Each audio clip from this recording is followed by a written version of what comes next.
Hello and welcome to another edition of Alive and Cooking. Today's healthy delights include chicken and tarragon stroganoff and a fruit compote. In the food clinic, I'll be talking to Dr. Stephen O'Meal about fatigue. And the two food files today are on nuts and crab, which are both valuable sources of protein. But first, my starter, smoked mackerel pate.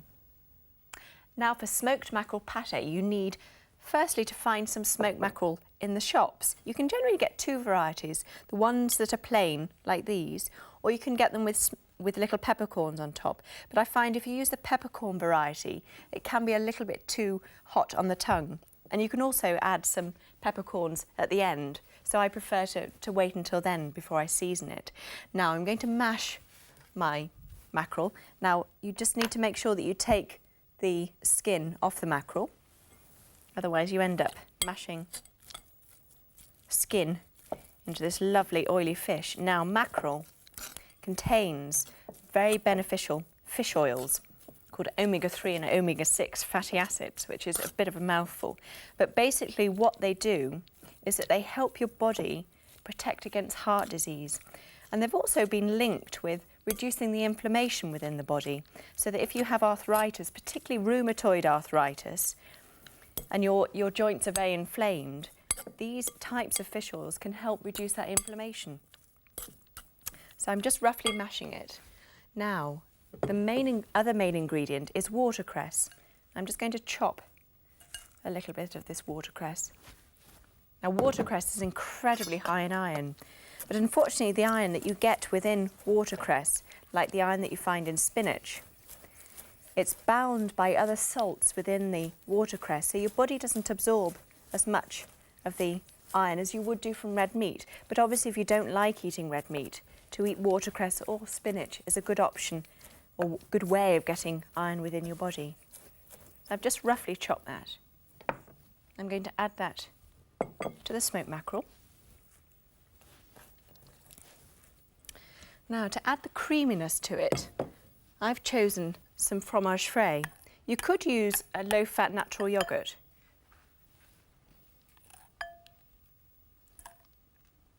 Now this is very rich in calcium, and it also keeps the dish very light. You wouldn't want to add cream to this. In some restaurants they do add cream, but I always think it just makes it a little bit too rich. Now we need something to bring out the fish flavour, so I'm going to add some lemon juice. But firstly I want to get some of the strength of flavour from the lemon skin. So I'm just going to grate some of the lemon, turning the lemon as you go around. What you need to be careful is when you're grating a lemon is that you don't go further than the white pith, or it becomes very bitter. So I'm just going to add, just removing the lemon from the grater. A little bit of lemon. And then we also want the juice.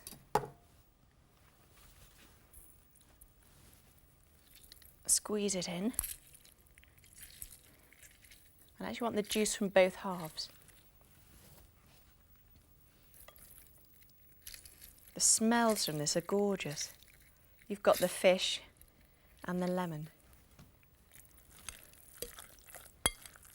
Now I'm just going to taste my dish because it might just need a little bit of pepper.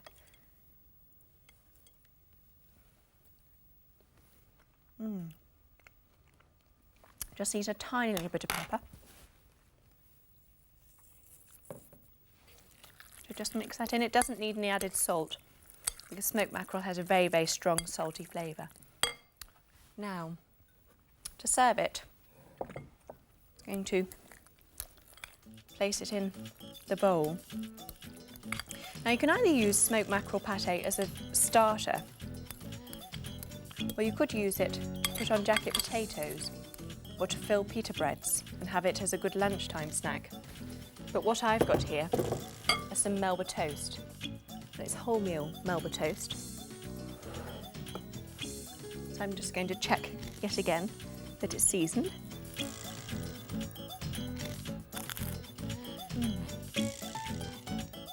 Delicious.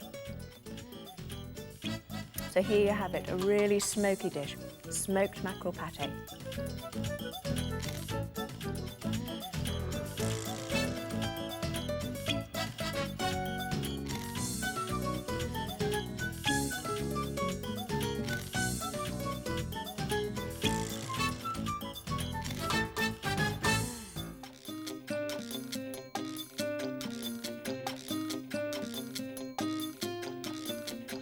Nuts contain protein and fat.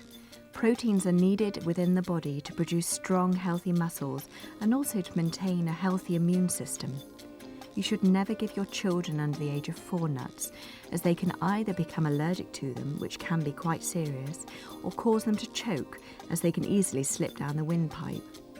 However, the majority of people don't have an allergy to nuts, and they can provide a valuable source of oil and protein within the diet.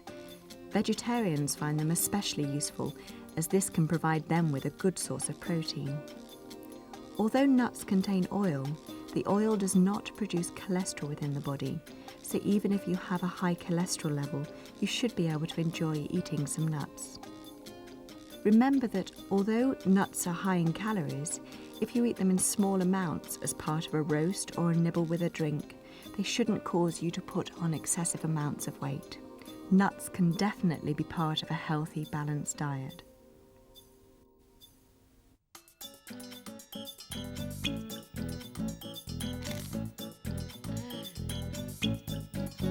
It's time to meet Dr. Emil again in our food clinic.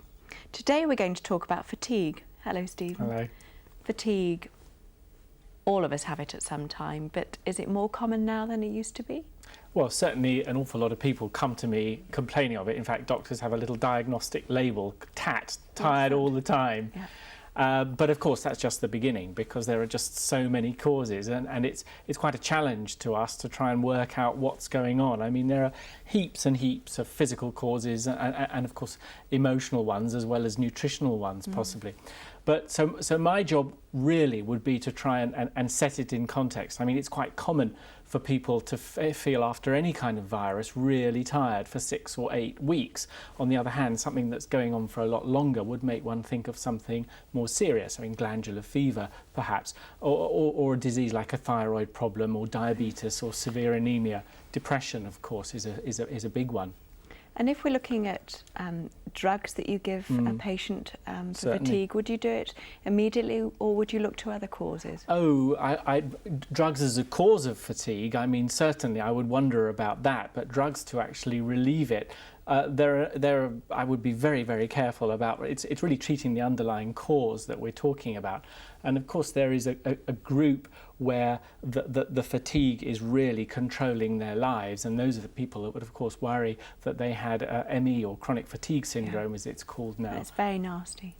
It is very nasty, and it's a question, I mean, I suspect some doctors underdiagnose it and some doctors overdiagnose it, and of course it's something that's very much in people's mind at the moment. But I find with people who have generally unhealthy diets, fatigue is one of the most common symptoms that they complain of. Yes. But an interesting thing to find is that certain foods actually do make the body feel more sleepy, because they're a little bit harder to digest, and they're things like pasta, potatoes, lots of bread, because if you take them into your stomach, the stomach is a muscle that needs oxygen to work. Yes. Now, if we're using the oxygen in our limbs, sort of our arms and our legs, it goes away from the stomach, and the stomach can't digest. So Mother Nature's very, very clever in that it makes you produce a hormone which makes you sleepy, so you rest, and therefore you can digest more of the foods. Right, that people who rush around, I mean, I had somebody coming in the other day complaining of fatigue, and he told me he does a 2-hour workout in the morning, and then he rushes home to finish his novel and write the 2 musicals that he's writing, and then he says, I'm tired, am I anemic? I mean, you know... No, we're just demanding too much of our bodies. Of course. And I was going to ask Jane whether there are actually, conversely, foods which are energising whilst being safe. I mean, we all know the sort of quick buzz you get from caffeine, and that's actually... It's detrimental in the long run. Absolutely, yes. But then if you take freshly squeezed juice like this orange juice we've got here, that's a real energy booster, because you've got vitamin C, which is energy boosting, and fresh citrus fruits. And also we've got oysters that are rich in zinc, and zinc deficiency, as with a lot of vitamin and mineral deficiencies, can make you feel very, very tired. So it's worth looking to try and get natural sources of Right. anti-fatigue vitamins and minerals. So you don't need to spend your money on these high energy things. Definitely not. No. No, you're much better sticking to your fresh fruits Oh. and a general healthy diet. Absolutely. Thank you, Stephen. Now on to our main course, and today we have a Russian dish, chicken stroganoff with tarragon. Now firstly, you need to take some chicken breasts that have been skinned, and you need to slice them just into very small goujons, as you'll see if I lay them out on the board. They're just little pieces.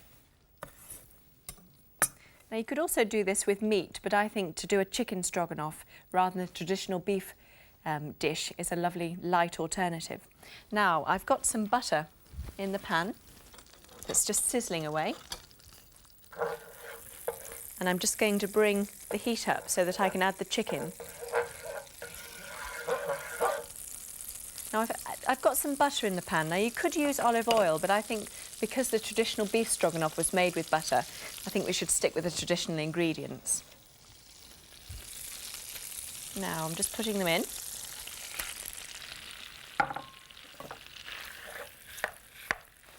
Now the fat content of chicken is very low, so it's very useful to use if you have a high cholesterol level and you don't want to eat that much red meat. Or for children, when you have a lot of food allergies, very often chicken is the one thing that they can eat because it doesn't normally produce an allergic reaction within the body. Now I'm just going to leave that to sizzle for a few minutes. It normally takes about sort of 5 to 8 minutes for them to brown off completely. Now the other ingredient is tarragon. Now a few years back it was very hard to get hold of fresh tarragon, but now in a lot of supermarkets you'll certainly find it. Now tarragon can be served with fish, but I think it also complements chicken very well. I'm just going to chop some of this tarragon, because you don't actually want to just have the whole fronds of tarragon. Now what you need to do is you need to make sure that my chicken is moving around the pan so that it doesn't stick. So that's fine.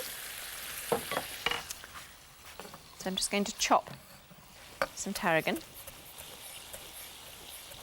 Now because this is such a mild flavour, it's also quite good if you've got indigestion and you don't want something too rich, because normally chicken doesn't upset you when you are feeling a little bit stomachy. So I'm now just going to check on my chicken, because it looks as if it's nearly done. It's just slightly browned, which is ideal because we're going to add the cream in a little minute and it'll give it a little bit longer to cook.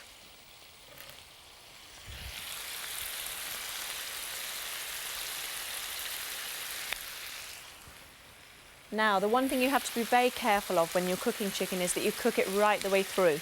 Unlike meat, you don't have the flexibility. You shouldn't serve chicken pink, because you just need to make sure any of the food poisoning bacteria have just disappeared, and the fierce heat certainly does that. Now, just whilst that's sizzling away, I'm going to add some brandy.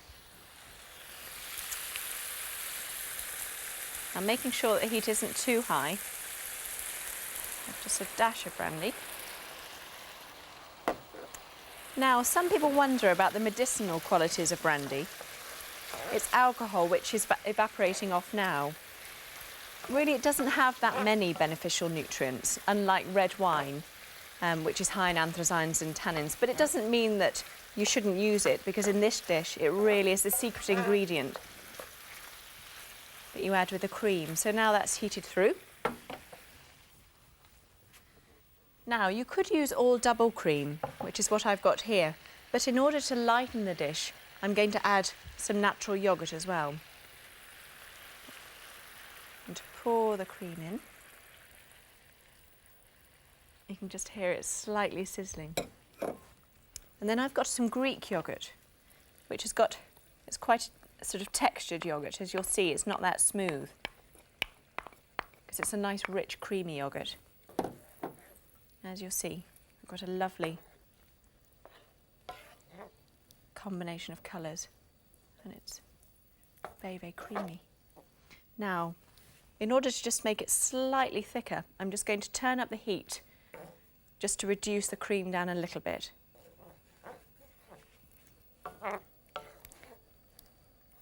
Now the cream has slightly thickened, so it's at the perfect stage to eat it. Now I'm just going to check my sauce for seasoning. And before I add any salt and pepper, you need to add some lemon juice, as this really draws out the flavour of both the tarragon and the chicken.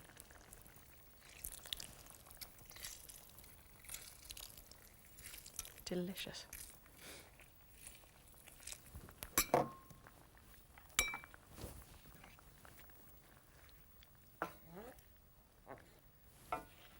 Now the lemon has really brought out the flavour from both the tarragon and the chicken. And the brandy should make it incredibly special.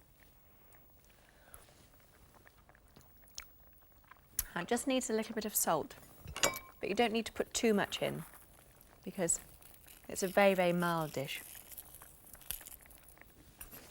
Just a little bit of black pepper.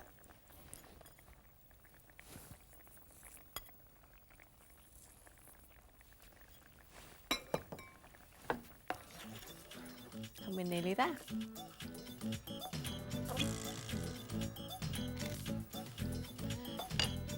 Now you can serve this chicken stroganoff with rice or with potatoes. You know, I think it goes beautifully with mashed potatoes.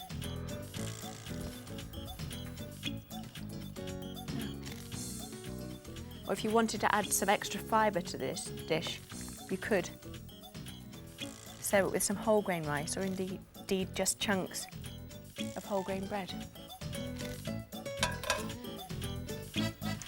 And there you have it, an extremely healthy delight, chicken stroganoff with tarragon.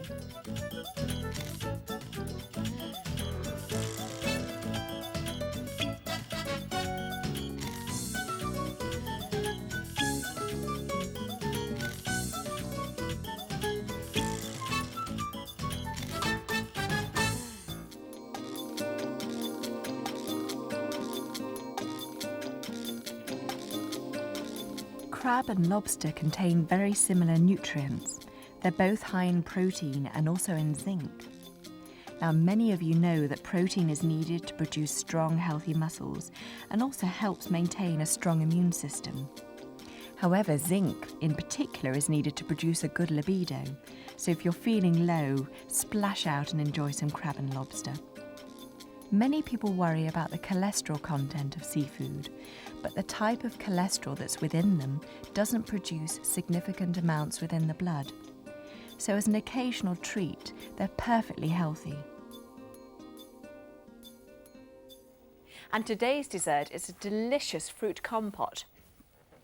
Now I've chosen a selection of dried fruits. You could either use mangoes or papayas if you wanted to be a little bit exotic, but I've just gone for quite traditional dried fruits. We've got dried apricots, which are very, very rich in calcium.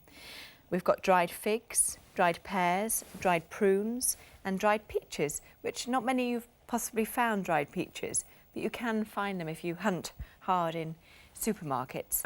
Now, the advantage of using dried fruits within the diet is that they release sugar very slowly into the body. So if you've got the water around, the fibre swells within the fruit, and the sugar out of the fruit goes slowly into the body, so you don't get any of the sugar ups and downs, which can cause you to have energy crashes and to feel lousy in the long run. So using dried fruit, you can either have it on its own or even with some cheese. I think it goes very well.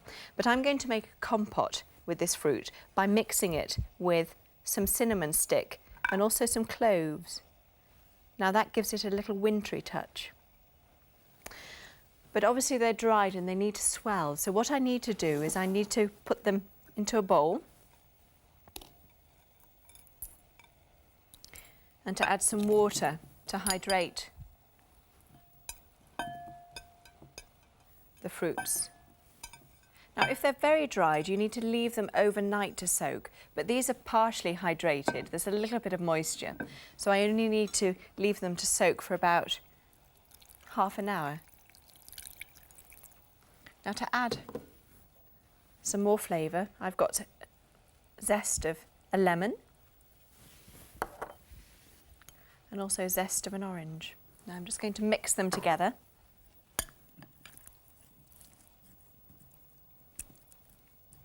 And then you just need to leave them to soak. And then once you've left them to soak, you need to put them in a little saucepan and bring up the heat so that the fruit sizzles away. And what you'll actually find is that some of the sugar that comes out of the fruit mixes with the water and forms a kind of caramel. But yet again, don't worry about the fact that it's sugary, because there's fibre within the fruit which will slow the absorption of that sugar down in your body. As you can see, the dry fruit is really hydrated, so it's very luscious.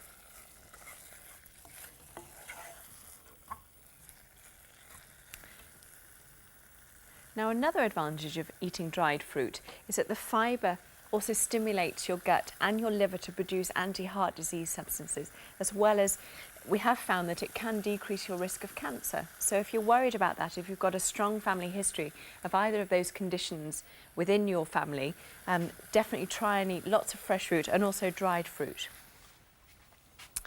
Now that has been sizzling for about 30 minutes. So it's ready to serve. Now you can either serve this hot with a vanilla custard, or indeed with a dollop of ice cream.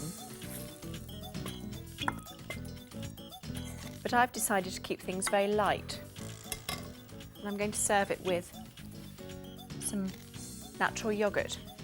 Now, because I've used orange in the compote, I've decided to mix the yogurt in with some grated orange peel and also a little bit of Grand Marnier to add that little touch. So there you have it, a beautifully colourful dessert, fruit compote.